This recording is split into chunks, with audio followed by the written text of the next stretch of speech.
Sometimes I die. A short, scary story. I drowned the first time I died.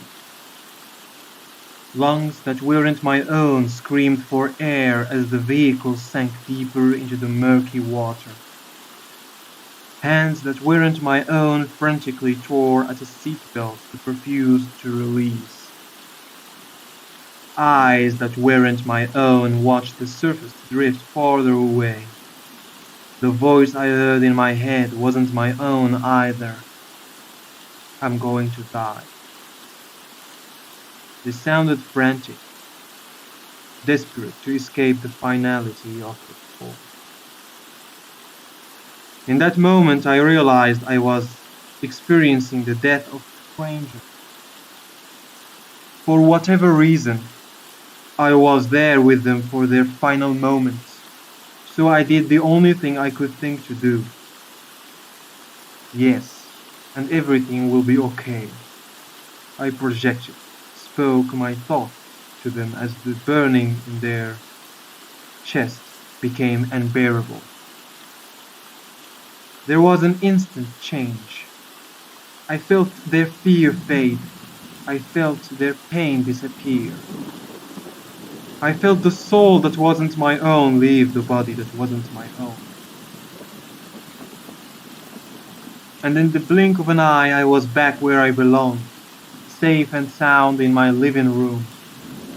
No time had passed. Everything was just as it had been before I left. The event shook me to my core. I did my best to continue life as usual, eventually writing it off as some kind of dream. A couple days later I learned about a bridge that had collapsed a few towns over. There had been only one fatality in the freak accident. A man who had drowned when he was unable to free himself from his vehicle. The next time I died in an alley. A blade had punctured the torso that wasn't my own dozens of times. Pockets that weren't my own had been picked clean. Blood that wasn't my own pooled onto the concrete. This time I understood my purpose. Once again I was there until the end, offering the only comfort I could. After they made peace with their mortality, I was returned to myself. There was no longer a way to ignore the phenomenon. From that day forward, I accepted my role. Since then, I have died hundreds of times in hundreds of different ways. Sometimes it only took a few days.